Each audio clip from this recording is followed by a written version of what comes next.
जन्मदै नेपालीको शिरमा हजार होइन लाखको ऋणभारको बोझ छ। हाम्रा कल कारखाना व्यापार व्यवसाय निरन्तर धराशायी बन्दैछ। हुँदा हुँदा हाम्रा शिक्षालयहरूमा समेत शिक्षक र विद्यार्थीहरू पातिलिँदै गएका छन्। नेपालको पद्धति नीति र गतिविधि ठिक छैन। यहाँ बसेर केही हुँदैन।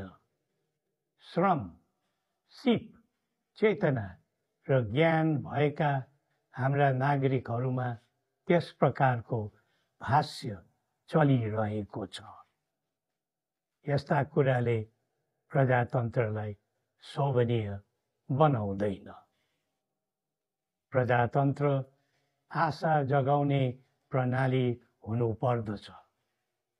जनताको भरोसा बढाउने प्रणाली हुनुपर्दछ।